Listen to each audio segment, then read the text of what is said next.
Pirezidaantii naannoo Oromiyaa obbo Shimallis Abdiisaa ministeerii barnoota caasaa barnoota haaraa baaskanaan ennummaa yookaan ammoo waa'ee afaan Oromoo hin hubanneef mootummaan naannoo Oromiyaa dhimma barnoota afaan Oromoo mariif hin dhiyeessinuu jedha. Obbo Shimallis akka oduu biiroo kominikeeshinii irraa argannetti afaan Oromoo irratti araaramii tokkolleen hin jiru uummatilleen kan beekuu malee jedha.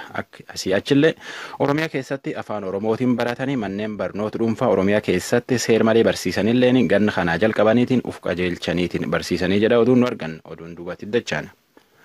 Godina Booranaa aanaa dirreetti dhiyootan akka warri lafaa jedhutti tiitteen nam nyaateetiin nam hedduu dhibuu jirti. Tiitteen tun kooticha keessaa yaa'a. Bulchiinsi fayyaa godina maqaa saayinsiitiin sandii filaayee fakkaataa jedha dhib kanaan. Dhib kanaa fi kana fakkaatuun aanaa dirree ollaa akka ganda magaadoo keessa akka kanaanii namii akimiitti dhufuu jira. Akka itti gaafatamaan biiroo fayyaa godina Booranaa Abrooba Dhengereefuu jedhetti dhibi kun laaboraatooriin mirkanaa'uu baatullee yoo namatti dhufuu dhiba biinniitii wal fakkaata. Dhiibaatti dansaa beekamtee yookiin akka guutuu biyyittiitti akkasii jirtuuti neglected tropical disease jedhanii dhibee kan keessaa kaa'aman siin jedhe leeshinaasiin kunis tokko dur illee immoo takaan takkeen tokko lama jijiyaan dhibeen tokko lama sadi akkasuma mul'ata dhiyeen kan immoo haalli inni itti baay'atee gara hospitaala yaabellootti namni dhufee yaalame bilikeetii waan wal fakkaatuuf dhufee isin taane waan biraatiin yaalame deebi'es jira haa ta'u immoo namni walitti qabaadhaan sababa kan sababeeffatee dhuuf gara nama 52 ta'a. Nama 52 kunin asitti argan kunin garaajii tokko keessatti akkan dhufee tiittee kana lafa gammoojjii keessaa gadiyaa jedha. Bulchiinsilleen akka namni naannoo sunii godaan jedheetiin waan hedduun faluu jiruu jedha. Gama kanan immoo godina Arsii dhiyoo tana aanaa Shaashamanneetii fi aanaa Shaallaatti akka biiroon fayyaa Shaashamannee jedhetti namja irratti koleeraa argan. Akka itti gaafataman biiroo tana obbo Mahammed Gammadee jedhetti jarhan keessa lama wayyaa'eetiin galee kaan ammoo akimachuu jira. Akka dhibii kun namatti hin dabarre waan hedduun qarqaaruu jiranii jedha. Akka jechisaatti dhib kanallee qorachuutti jiran. Ugaandaa fi Rwaandaan waan daarii biyya lamaan irratti wal dhabanii amma falaan araaraan itti deebi'uu jiranii wal dhabe kun ji'a cufsiisee akka kanaan marii deebi'uu jiranii jedha. Akka abbootiin siyaasaa jedhanitti ammoo mariif nagaa deebi'uu jechuun kun waan nam shakkisiisaati. Haalimmaa Hatuumiitti Kampaalaa nu erge jalanneen nutti.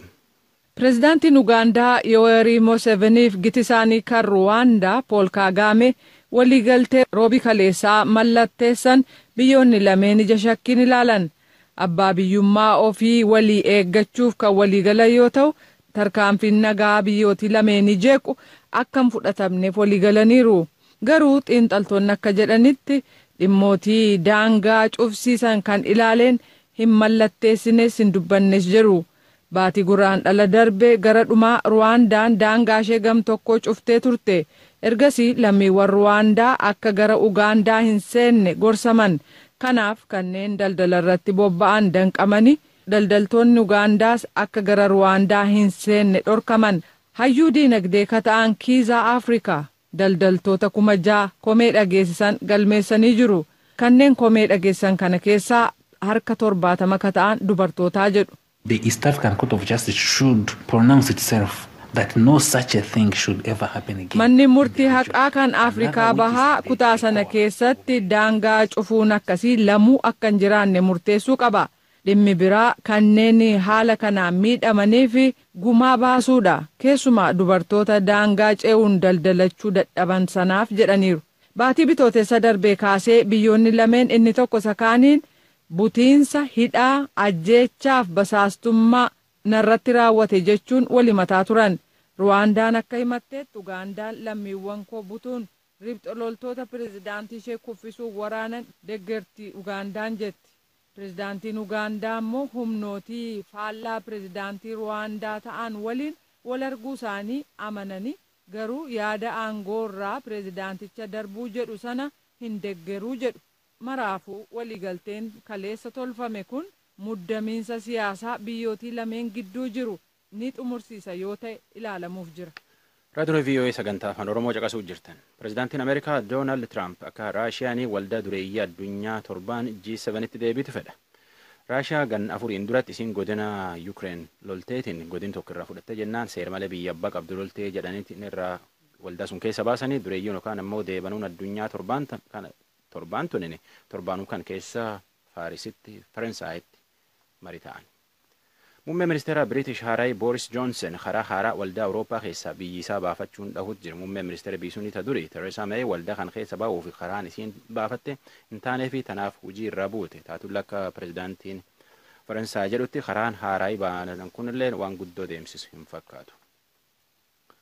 Akka oduu himaan mootummaan Kooriyaa Kaabaa jedhetti Ameerikaan dhiyoo tana keessa misaayil dheerina kiiloomeetirii hedduu deemtu tokkofteetiin naannoo sunitti mi'a waraanaatiif jeetti hedduu achitti erguuf deemuunis yookaan ammoo achitti deemsisuunis waraana addunyaa yookaan ammoo bara propagandaan wal lolan kaan deebisuu jira jedha fakkaata. Taatullee Kooriyaan akka jechisiitti Ameerikaaf taanaan biyyi gargaraallee taanaan waan wal dhaba kana karuma nagaatiin fixachuu feeti. Oduun ammaaf qabtanu.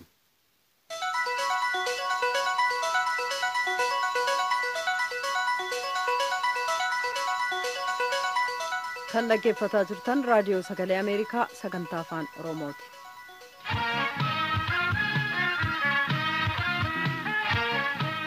Pireezidaanti Doonaald Tiraamp haasaa dhageessisaniin warreen juushii Rippaabilikaanota filachuu qabu sababiinsaas Dimookiraatota filachuun wal'aalummaa yookaan immoo amanamummaa dhabuudha jedhan. Yaadi isaanii kan jalqaba torban kanaa qaama miseensonni mana maree 4 keessaa 2 Israa'eliin akka hin daawwanne dhorkamaniiti. Lammiiwwan Ameerikaa hidda dhalata juushii hedduun akka jedhanitti Tiraamp waa'ee amanamummaa isaanii gaaffii keessa galchuun seenaa irra deddeebi'uudhaan himamu kan juushooti addunyaa keessaa jibbiinsi akka irratti oofamu godhu waliin wal fakkaataa jedhan. Zilaatsaa Hook akka gabaastetti yaadi Tiraamp dhiyeessan deebii wal makaa ta'ee dhaqqabsiise. Tiraamp yaada isaanii kibxata darbee cimsuudhaan lammiiwwan Ameerikaa hidda dhalata juushotaa Dimookiraatotaaf sagalee kennuun beekumsi hanqachuu yookaan amanamummaa dhabuudha jedhan. Pireezidaantichi roobii darbe sirna Kentakii keessatti geggeeffame irratti ennaa dubbatan Dimookiraatonni waan hamtuu hedduu Israa'el irratti raawwachuu barbaadu jechuudhaan akka malee dubbatan.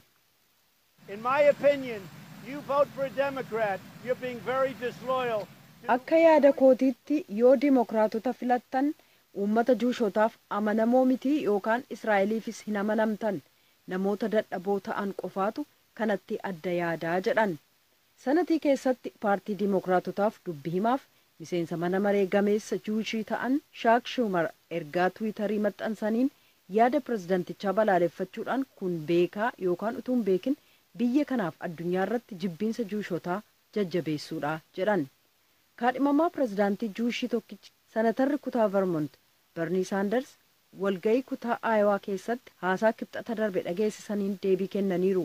I am a proud Jewish person. Ani nama juushii ofii kootiin boonu Dimookiraatota filachuuf yaaddoon qabu. Dhugumatti nama juushii pireezidaantii Yuunaayitid Isteets ittaanu ta'u filachuuf karoorfadheen jiraa jedhan.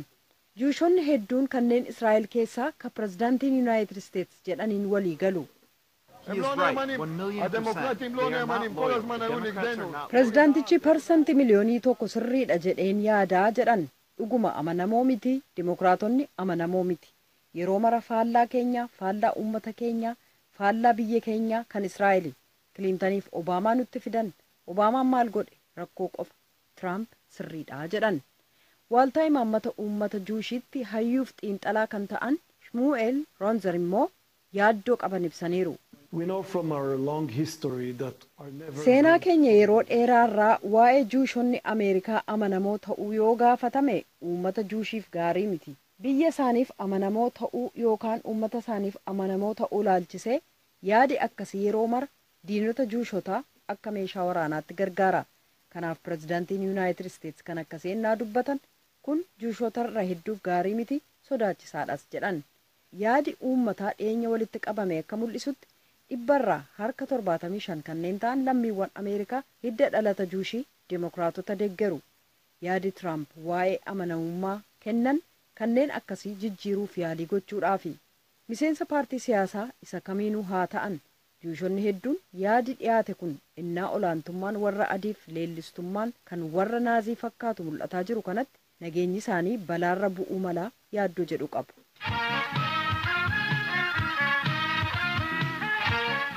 Sa'aatiin amma 2:41 galgala keessaas nu biraammoo waaree booda sa'a 1:41 ta'e.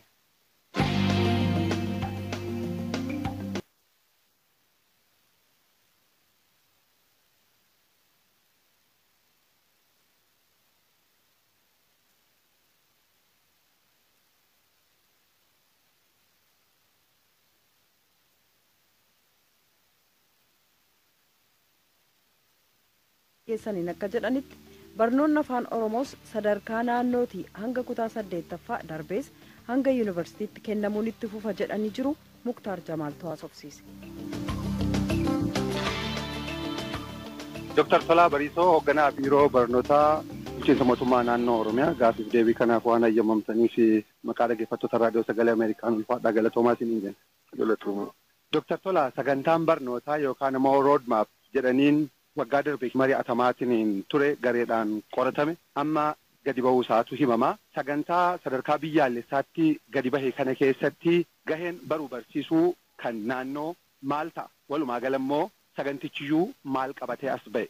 Sagantaan kan qabatee ba'e kan irratti mari'atamaa ture rakkoo barnootaa biyya kanaa haalatti hiikuu danda'amu irratti isa kana of keessaa qaba. Egaa gahee naannolee seera mootummaa irratti akkuma taa'e bal'inaan barnoota kana keessatti akka hirmaatan keessumattuu sirna barnootaa sadarkaa tokkoffaa wajjin wal qabatee waan jiru irratti kan xiyyeeffatu ta'a.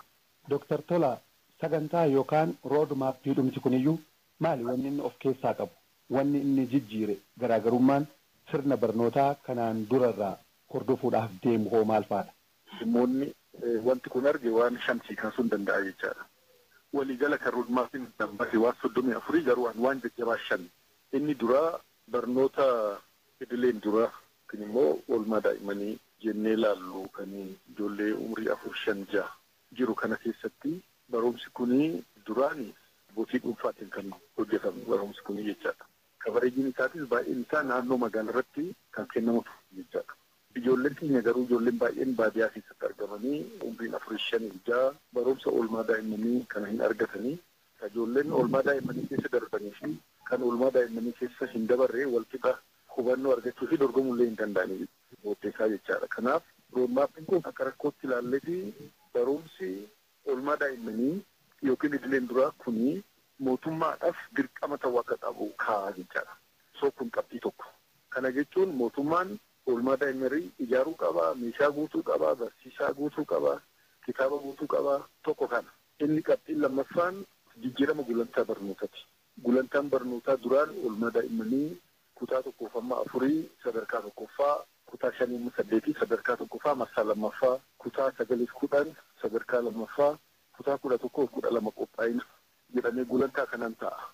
Gulantaa barnootaa kana keessatti waan baay'ee keessaa rakkoo lamaaf hubatanii tokkoffaan barumsi yuunivarsiitii waggaa tokkoffatti kennamaa ture ijoollee irratti ulfina guddaa akka qabu hubatamee jira jechaadha. Qorannoo godhamee tokko ulfinni sirna barnootaa hin jira jechaadha. Jijjiiramni amal qalbii ijoollee irratti akka dhufne hubatamee lammaffaa dandeettii waa kalaquu iskiiliin interpreneurshipii kuni bal'inaan kan hin jirre ta'uu isaatu hubatamee jechaadha. Kanaaf waan kana lamaan akkamitti hiikuu dandeenya jedhamee yoo ilaalamu waa'ee jijjiirama gulantaa kun dhufe jechaadha. Muuxannoon biyya addaatti muuxannoon biyya keenyas kanan dura 2-4 jedhamu kun kan ture waan ta'eef kanaan wal bira qabamee jijjiiramni gulantaa sagantaa kan taasifame ta'uu isaati jechaadha. Inni sadaffaatti kaasuu danda'u afaan wajjin waan jiru.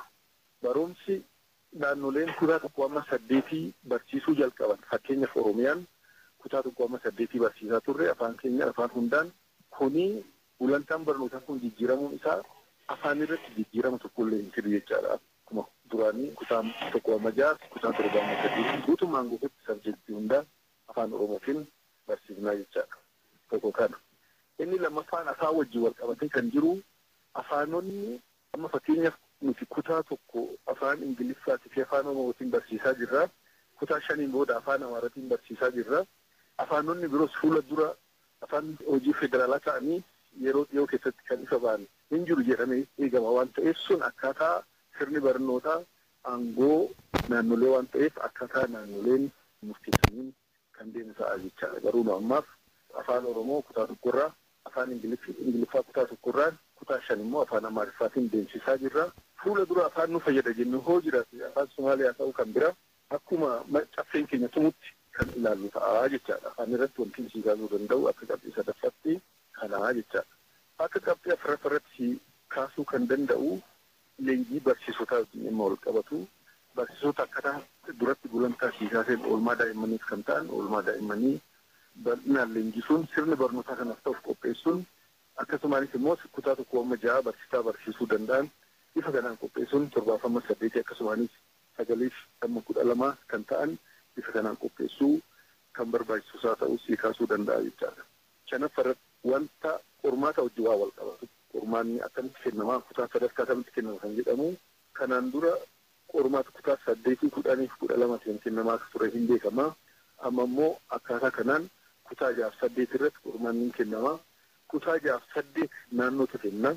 Ibsitti bana tarii ba'aa ture kan warra kutaa ture. Mootummaan federaalaa akka kennamuutti taa'ee ture kuni dogoggora guddaadha. 6-8 naannootu kenna biikoos sirni barnoota sadarkaa tokkoffaa naannootu murteessaa waan ta'eef kanaaf 6-8 naannootu qopheessaa jechaadha. Tokko kana kan kutaa 10 immoo bara dhufurraa ka'ee kutaa 10 qormaanni hin jiraatu. Qormaanni hin jiraatu jechuun barattoonni gara kutaa 11 kan dabran qormaata kutaa dareetiin kutaa daree keessatti ijoollee irratti godhanii alatti kana kan hundi kutaa 11tti darbu. Kana jechaan duraan kutaa 10tti ijoolleen barumsa dhaabanii gara tiiveetiif gara mana barumsa kan deeman sun hafee ijoolleen hunduu kan kutaa 10tti qormaata dareetiin darban kutaa 11 darbu. Kutaa 12 booda ijoolleen hunduu sartifiikeetii argatu. Qormaata qoramaniin akkaataa qabxii argataniin yuunivarsiitii ta'ee tiiveetii kan jooyin godhan ta'uu inni sun akka biyyaatti qormaata gaggeeffamu ta'a jechaadha. Qabxii afaaniin wal qabateetiniin kaafame haa laallu. Qabxii afaaniin wal qabateetiniin kaafame yeroo sagantaan qo'annaa yookaan immoo rood maappiin kunii jalqaba karoorri isaa sadarkaa wixineetiin jirutti wanti haasa'amaatiin ture naannoleen hunduu afaan isaanii baratanii afaan tokko yookaan lama afaan fedhan immoo baratu kan jedhu ture wixineensa. Naannoon tokko hanga kutaa meeqaatitti afaan ofii barsiifata? Dokumentiin dura diraafti ta'ee diskashiniif dhiyaatee fi kanaan ammasitti mukuun garaagarummaa baay'ee akka qabu beekuun barbaachisaadha jechaadha. Dokumentiin dura diraafti dokumentii jedhamee ogeeyyonni qoratan dhiyeessan sun mariin baay'een eegatti gaggeeffamee booda naannoleen baay'een ejjennoo isaanii eega ibsanii booda fakkeenyaaf inti mootummaan keenya mootummaan naannoo Oromiyaa yookiin biiroon barnoota Oromiyaa barumsi keenya kutaa tokko hamma 8 amma sadarkaa ga'e kanatti barsiisuun sirri fe'illee hoo kan ba'u ta'e kan hin fudhanne ta'uusaa jala murree kan ibsine jechaadha. Kanaaf roodmaappiin kana sirreessetti fide jechaadha. Kanaaf namoonni tokko tokko diraaftii duraa sana qabatanii kan mormanoo jiraate waan moofaa irratti mari'atamee fooyya'ee diskatti ta'ee rijettidha kan qabatanii deemuun irraan eegamu jechaadha tokko kana.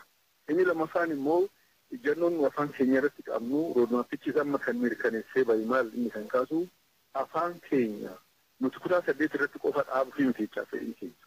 Fuula dura afaan kun qoratamee sadarkaa lammaffaa keessatti hanga yuunivarsiitii akka kennamu jechaadha. Amma afaan Oromoo akka afaan tokkotti hanga PhD kennamaa jira. Haa ta'u malee barnoota waliigala hundaanuu hamma yuunivarsiitii deemuu akka qabu roodmaappiin kunis kana rikoogonaayiz godhee jira jechaadha.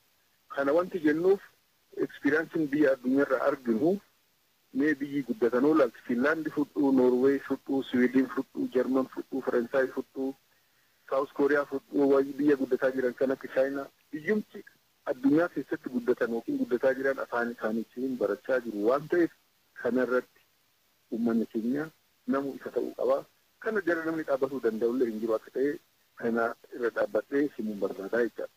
Qabxii namni afaan ofiitiin barachuu jedhu kanaan wal qabateetiniin falmiin hawaasni yookaan immoo namoonni dhimma kana xiinxalan kaasan namni afaan ofiitiin barachuu qaba taanaaniin yoo xiqqaatee naannoleen afaan isaanii haga kutaa 12ffaa yoo itti fufan afaan san qabataniitiin achumaan ammoo gama barsiisaa afaan kanaatti illee ce'uudhaaf yuunivarsiitii duukaa galuuf yoo xiqqaate afaan barsiisuun hanga dhuma mana barumsaatitti hamma dhuma sadarkaa barnootaatitti kennamuu danda'uu qabaataa falmii jedhutu dhihaataatiin jira.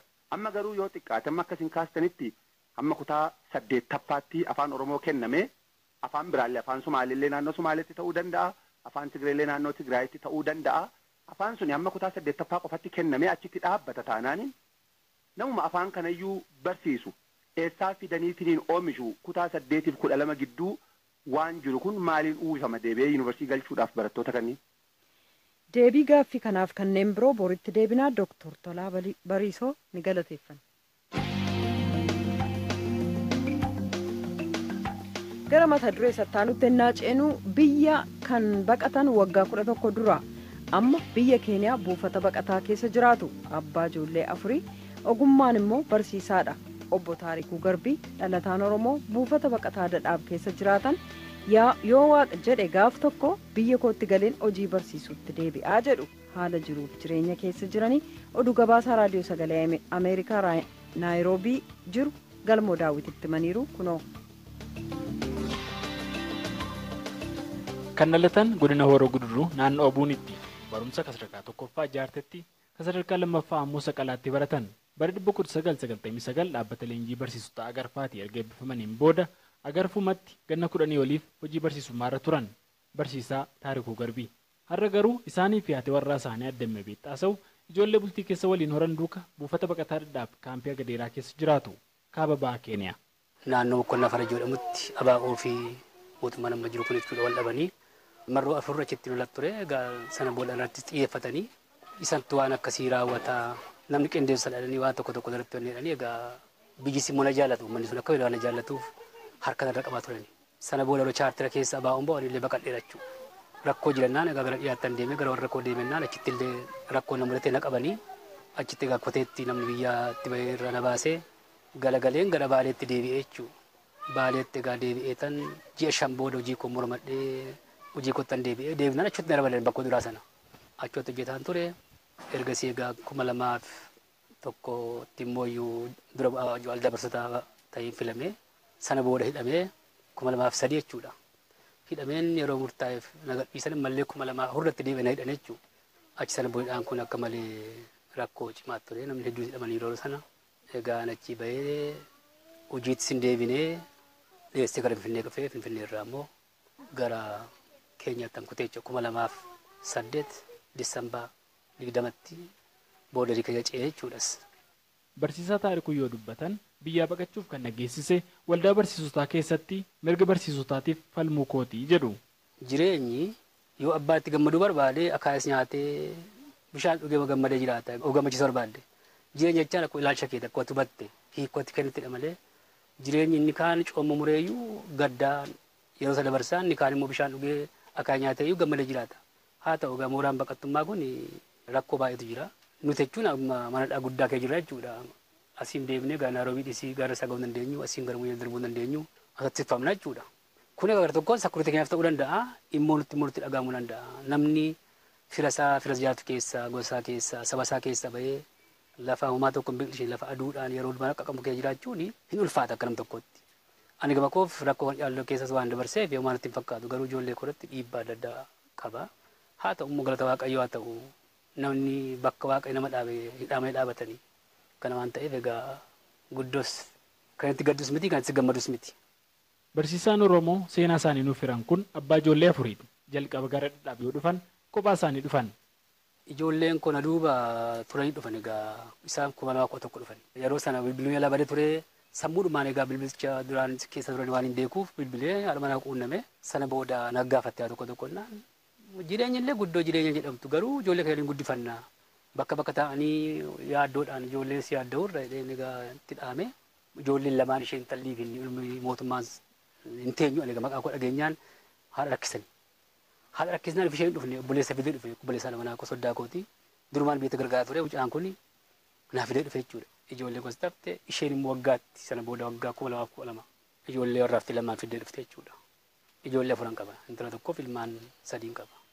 Egaa ijoolleen koo yeroo dhufan xiqqoodha warri kaan lamaan ispeeshaalii mootummaan amma barreen gaddaa kutaa 10 fixee egaa as keessa carraan barumsaa darbanii argachuu baay'ee ulfaataadha yoo 10 baaste illee tokko foonfoo kutaa 9 barata inni hundaa ol jechuudha jabeessaan immoo kutaa 8 barata barumsaan immoo akka malee cimoodha ijoolleen.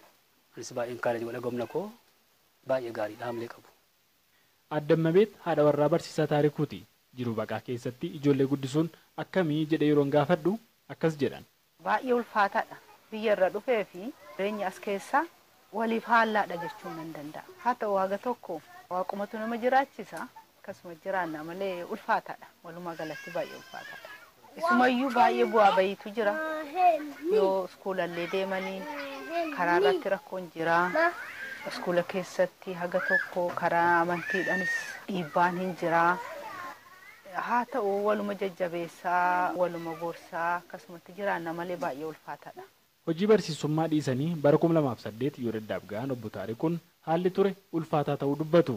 2008 dhufee 2009 barsiisummaa tokkoon dorgome egaa muuxannoon koos barsiisaa waan ta'eef ani irratti dokumentii illee qabu ture dorgommii sana nam tokko na mijeessee dhaqeen dorgomnaan waan dorgomsisu kun namoota keenyaati.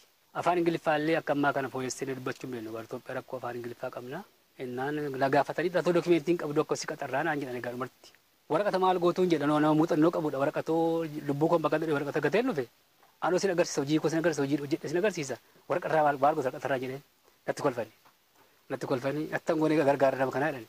Haa gargaaru namni kun tokkoffaa maal walitti Oromoodha nama saba xiqqaa kee jira guddaa Sumaalitiin beekama naannoo mooraan kun. Kanaaf gargaaruu qabnaa jedhani. Homaa gaaffiitti hin baay'isne egaa naqaxalanii achirraa kaasee egaa waan adda addaa keessa tireeninga adda addaa illee gaaressaa gadhamnutti darbee immoo carraa yuunivarsiitii argachuutiin iyyuu yuunivarsiitii koo xumuradhee baay'ee galata rabbii haa ta'u. Manni barumsaa barsiisaa Taarikuun itti barsiisan Yuunitii jedhama. Isaanis bara 2010 kaasanii jechuun ganna 8 ol as barsiisanii jiru. Buufata baqataa daddaaf ganda Agadeeraa jedhamu keessatti argama. Barsiisaa Taarikuun yoo dubbatan caaseffamni barnootaa biyya Keeniyaa gama qooqa Ingiliffaan irra barattootaaf gaariidha jedhu. Garuu ijoolleen baqattootaa hanqina gargaarsaa waan qabanii fi barnoota kana sirnaan barachuun isaan danqaa jedhu. Ofii isaaniif garuu barsiisaa Taarikuun carraa barsiisuu kana argachuun isaanii maatii isaanii bulfachuuf isaan gargaareera. Dabalatas ogummaa jaallatan ogummaa barsiisummaa illee guddifachuuf akka ta'eefis dubbatu.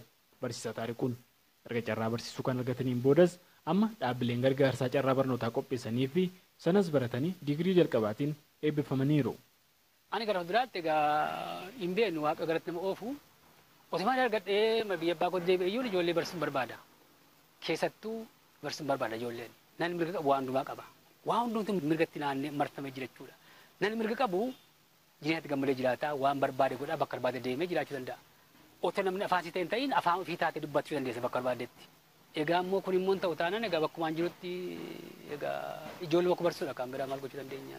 Hojiin barsiisummaa natti tola akkamatti akka malee. Barsiisaa Taarikuun egar biyyatti deebi'anii barsiisuuf fedha qabaatanus yoom garuu biyyatti akka deebi'an amma murteessuu hin danda'u jechuun dubbatu. Gabaasa Sagalee Ameerikaaf Galmuu Daawit Naayiroobii. Ajalam qophiitiin fixachuu jirra mataa oduu deebi'eetiin isinitti ministeerii barnoota Itoophiyaa dhiyootan caasaa barnoota haaraa baasee akka oduu biiroo kominikeeshinii Oromiyaa irraa argannetti ittaanaan pirezidaantii naannoo Oromiyaa obbo Shimallis Abdiisaa ministeerii barnoota caasaa barnoota haaraa kanaanii waa'ee afaan Oromoo akka dansaa hin hubannee fi mootummaan naannoo Oromiyaa dhimma barnoota irratti mariif hin dhiyeessu jedha.